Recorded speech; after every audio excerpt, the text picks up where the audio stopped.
Life has this funny way of throwing surprises at you when you least expect it. That's exactly what happened to me, Elizabeth, a 30-year-old paramedic with a passion for saving lives and a knack for getting myself into the most unexpected situations. My life was mostly about rushing from one emergency to another, with little room for anything else. I never imagined that a broken-down car would lead me to the love of my life. It was a scorching July afternoon, and there I was, stranded on the side of the highway, staring at my car's smoking hood like it would magically fix itself if I glared hard enough. That's when he showed up. Jack, with his easy smile and hands that seemed more suited to holding a beer than a wrench. "Need a hand?" he asked, walking up to me with a confident stride that somehow didn't match his casual attire. I must have looked like a mess, hair sticking to my forehead and frustration written all over my face. "Unless you can perform miracles, I doubt it." "This piece of junk hates me," I shot back, more out of my day's frustration than any real annoyance at him. Jack chuckled, a deep, hearty sound that made me take a second look at him. "Let's not call the exorcist yet. I'm pretty handy with cars. Let's see what we've got." I watched, half in disbelief, half in admiration, as Jack rolled up his sleeves and dove into the task. His hands moved with a certainty that was mesmerizing, and I found myself hoping he wouldn't fix the car too quickly. "Looks like your coolant hose decided to call it quits," he said, emerging from under the hood. "I can patch it up enough to get you to a shop." "Thanks, I don't even know what to say." "I'm Elizabeth, by the way," I stammered, extending a hand that he shook with a grin. "Jack. And don't worry about it. Can't leave a damsel in distress on the side of the road, now can I?" As he worked on my car, we started talking. The conversation flowed easily, like we'd known each other for years. He told me about his job as an electrician, his latest project, and I shared tales of my adventures in the ambulance. The more we talked, the more I realized how much I didn't want this to end. With a final twist of his wrench, Jack announced, "All done. She should hold up until you get to the shop." I couldn't help the disappointment from seeping into my voice.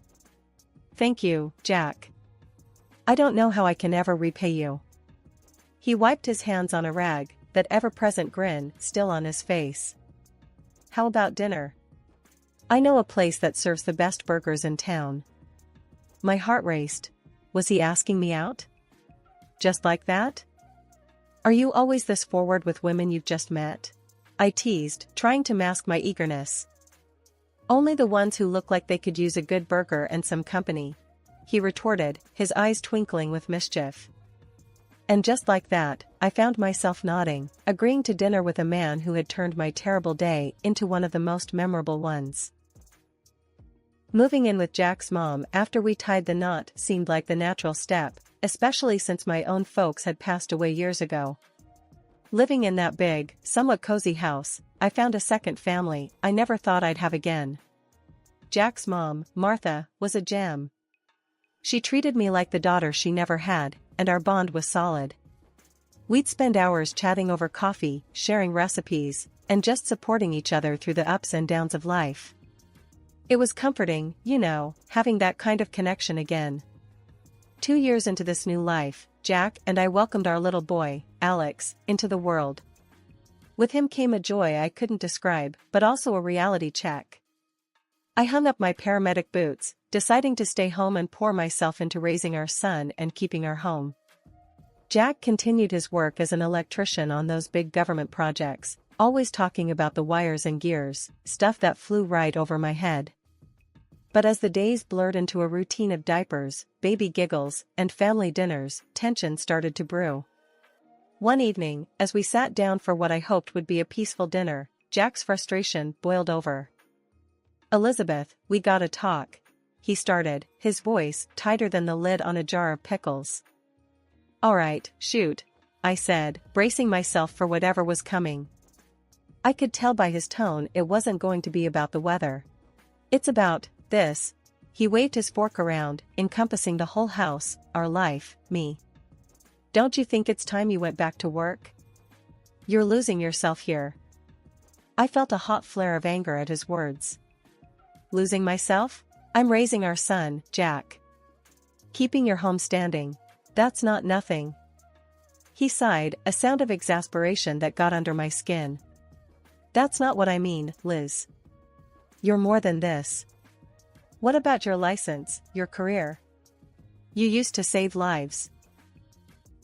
I couldn't believe what I was hearing. So what, I'm just boring old housewife Elizabeth now. That it? No, that's not. He tried to backtrack, but the damage was done. Fueled by a mix of stubborn pride and a desire to prove him wrong, I started looking for ways to dip my toes back into the medical field, even if just part-time. It wasn't easy, balancing the demands of home with the search for something that felt like mine, but I was determined. Jack noticed the shift, the late-night job searches, the calls during Alex's nap times. "See, I knew you had it in you," he said one day, a note of "I told you so" in his voice that made me want to throw a cushion at him. "It's not about what you think, Jack. It's about finding a balance," I snapped back, tired of the insinuation that my life before was somehow less valuable. After we settled into the rhythm of our new life, with me juggling part-time work, caring for Alex, and keeping the house in some sort of order, things with Jack started to fray at the edges. He was on the road more often than not, his business trips stacking up one after the other.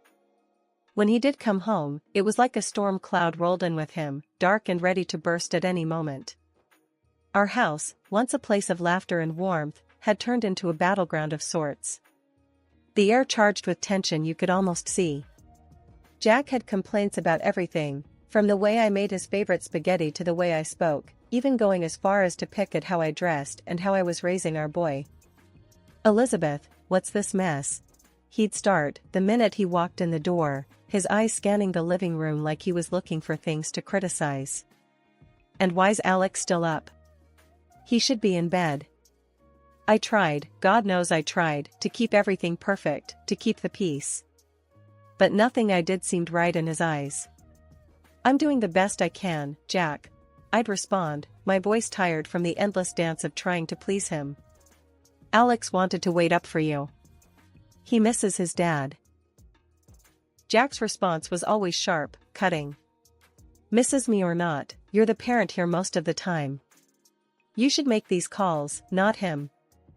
Martha comforted me, saying that Jack was just tired. I wanted to believe her, but sometimes it seemed to me that our marriage was collapsing right before my eyes. The day Martha got really sick was like any other day until it wasn't. I remember getting the call while Jack was off on yet another business trip. When I told him his mom was in bad shape, his reaction floored me. "Elizabeth, can't you handle this? You're the medic," he said, irritation clear in his voice. "I'm up to my neck in work here." I couldn't believe what I was hearing. "It's your mom, Jack. She's really sick. This isn't just some small thing I can fix." With no support coming from his end, I did what I had to do. I got Martha to the clinic, praying it was something minor, something fixable. But fate had a cruel twist in store. The diagnosis was a brain tumor, inoperable. My heart sank. Martha's vibrant spirit didn't deserve this dark turn. As Martha's condition deteriorated, I found myself juggling more plates than I thought possible. Taking care of her, managing the house, raising Alex, it was a balancing act that left me drained. Through it all, Jack was conspicuously absent, his interest in his mother's health seemingly vanished. Eventually, Martha's care needs became too much for me to handle alone. Reluctantly, I arranged for her to move to a specialized care facility. I visited her as often as I could, Alex always in tow.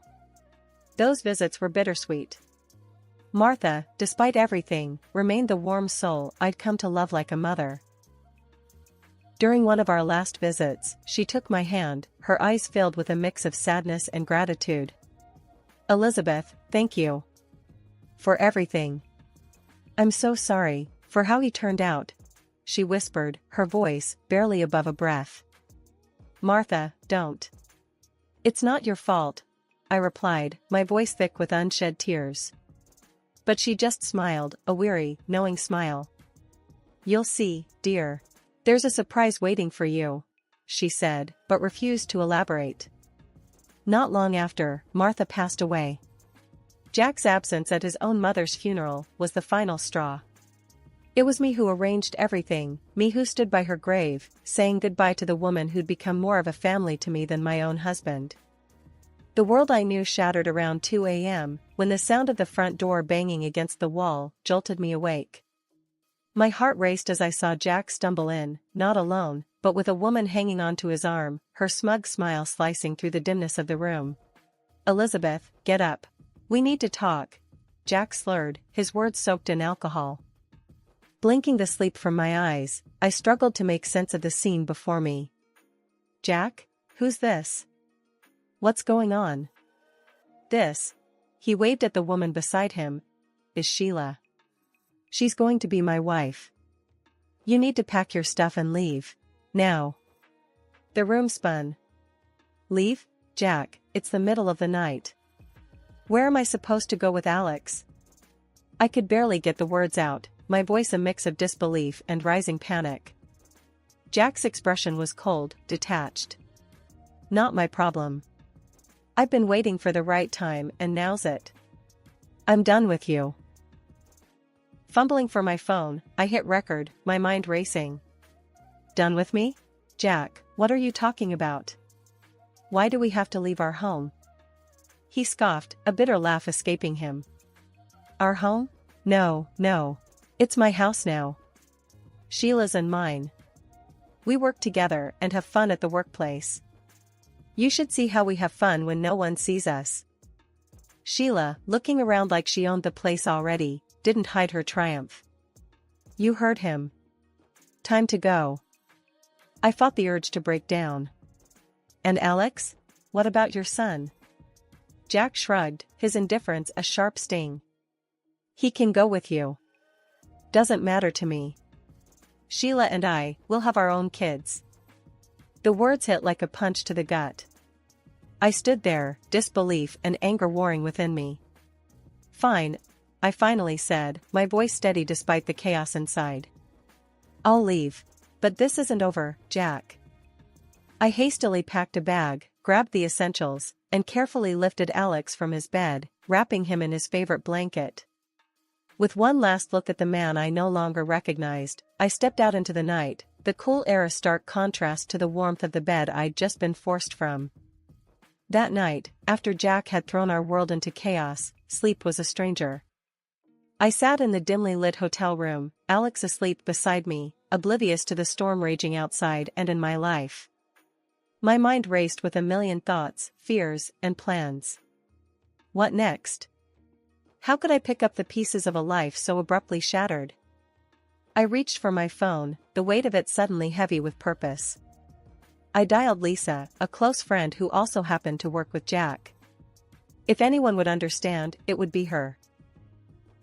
"Hey, it's me," I started, my voice barely above a whisper, not wanting to disturb Alex's peaceful slumber. "Elizabeth? What's up?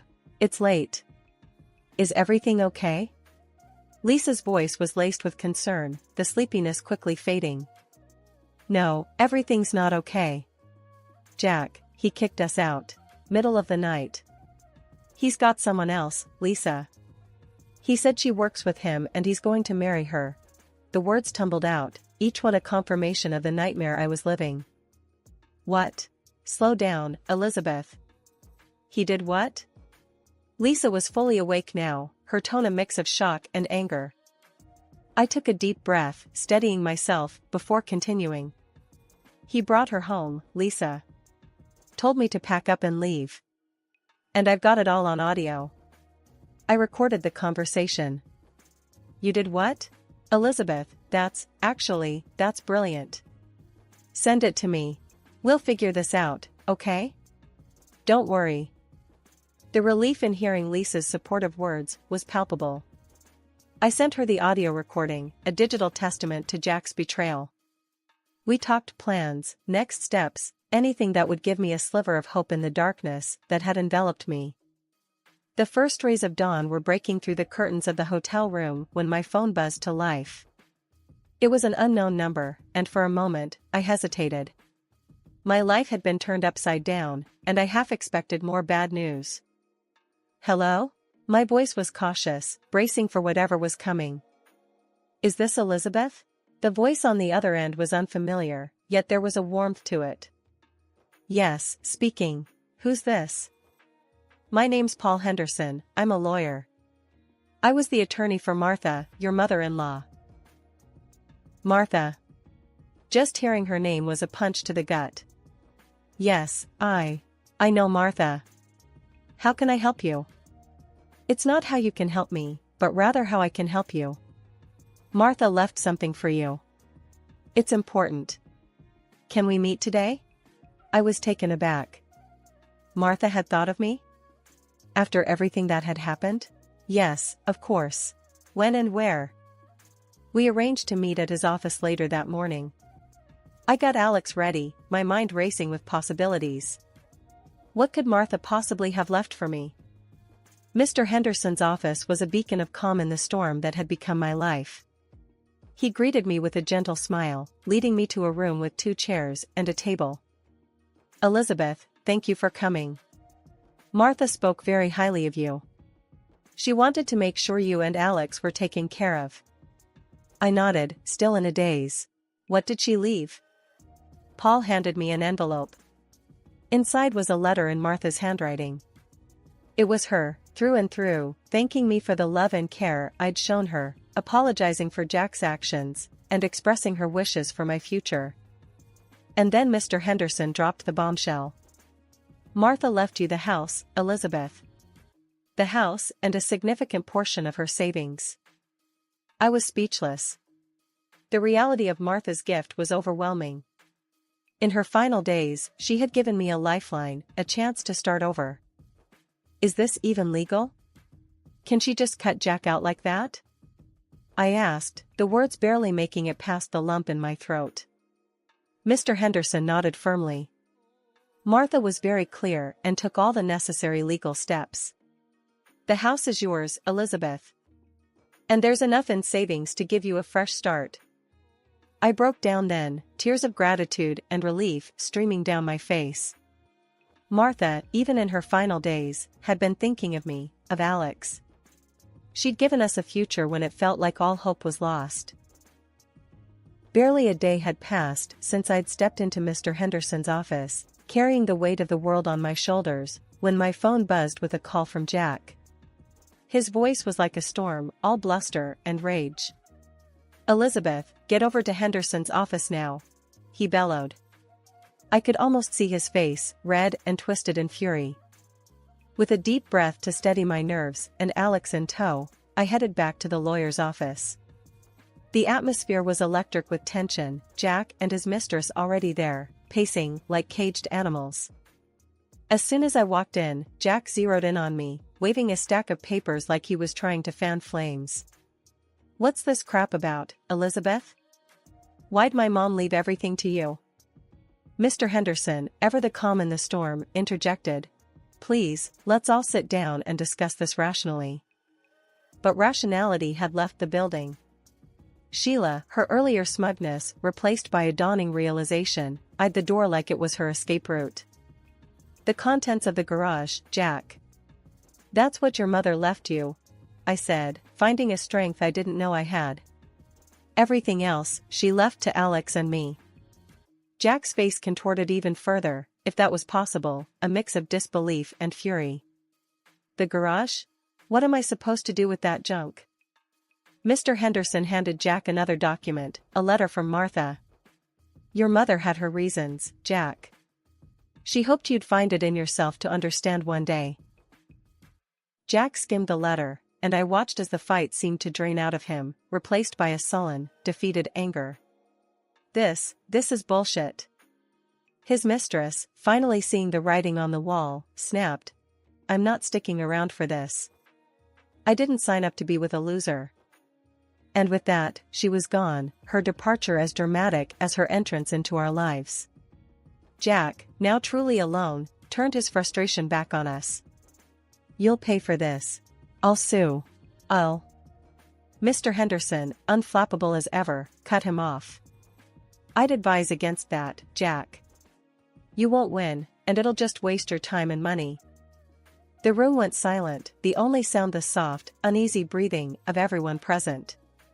Jack, defeated and alone, finally slunk out of the office, leaving behind the chaos he'd created. In the aftermath of the storm that had upended my life, I found myself standing amidst the ruins of what had once been my world. The divorce proceedings were bitter, with Jack clawing for every inch of ground, especially when it came to Martha's estate. He couldn't seem to grasp that his actions had consequences, that the love and trust he had so carelessly thrown away couldn't be won back in a court of law. "I don't get it, Elizabeth," Jack had said during one of our last encounters outside the courtroom, his tone a mix of confusion and anger. "Why are you doing this? Why can't things just go back to the way they were?" I looked at him, really looked at him, and saw the man I had once loved so deeply. "Jack, you broke us. You can't sue your way back to a family. Martha saw that, even if you couldn't." His attempts to claim Martha's property were futile, just as Mr. Henderson had predicted. The judge saw through his motivations, and justice, for once, felt truly just. Not only did the property remain with Alex and me, but Jack was also ordered to pay alimony. The audio recording of that fateful night, which I had shared with Lisa in a moment of desperation, turned out to be more than just a cry for help. It spread, as such things do, and soon enough, Jack's actions were laid bare for all to see. His career, once on a steady climb, faltered under the weight of his own misdeeds. Transferred to another branch with a reduced salary, the consequences of his actions finally seemed to catch up with him. His mistress, Sheila, fared no better. Caught up in the whirlwind of her own making, she was fired for misconduct. The workplace, it turned out, was no place for the games they had played. She paid a fine to the construction company, a tangible mark of her wrongdoing. As for me, I found solace in the simple things, the laughter of my son, the warmth of our home, and the support of friends and family. The journey was far from easy, and there were days when the weight of it all seemed too much to bear. But in those moments, I reminded myself of the strength I had found, the strength to stand up for myself and for Alex, to carve out a path toward a future we deserved. Working as a paramedic, I've seen my share of life's thin line between tragedy and miracle. Yet, through it all, a spark ignited within me, pushing me toward a dream I thought was out of reach. With the inheritance Martha left us, that dream's become a tangible goal. I've started studying to become a doctor. It's tough, juggling studies with raising Alex and working, but somehow, we're making it work. Living in the house Martha left us has been a blessing in more ways than one. It's a constant reminder of her love and belief in us. Alex, he's growing up so fast, and every day I see more of the person he's becoming. I've made it my mission to show him there's strength in kindness, intelligence and humility, and bravery and honesty, qualities his father, unfortunately, lacked. I've never badmouthed Jack to Alex. Kids are smart, they see and understand more than we give them credit for. Jack's absence has been a silent testament itself. He's shown little to no interest in being a part of Alex's life, and honestly, we're better off for it. One evening, as I was cracking open the books after putting Alex to bed, he came padding out of his room, a thoughtful frown on his face. "Mom, why doesn't Dad want to see me?" It was a question I'd been dreading, but I was prepared. Sitting him down, I chose my words carefully. "Alex, sometimes people make choices that don't make sense to us. It's not a reflection of you or your worth. Your dad's choices are his own." He nodded, processing this. "I know. I just wish he cared more, you know?" I pulled him into a hug, my heart aching for him. "I know, kiddo. But you've got me, and I've got you. We've got enough love for 10 families. Plus, you've got an army of people who adore you." Alex smiled, a bit of the weight lifted from his young shoulders. "Yeah, I'm lucky, huh?" "You bet," I said, tucking him back into bed. "Now, let's try and get some sleep. We've got a big day tomorrow." As I returned to my studies, I couldn't help but feel a surge of determination. My journey wasn't just for me, it was for Alex, for our future. Becoming a doctor wasn't just a dream anymore, it was a path to making a difference, to showing Alex that no matter what life throws your way, you can rise above, you can succeed. Jack's decision to remain distant might have been a blessing in disguise. It allowed me and Alex to build a life without the shadow of his choices hanging over us. We were free to grow, to heal, and to find joy in the everyday moments.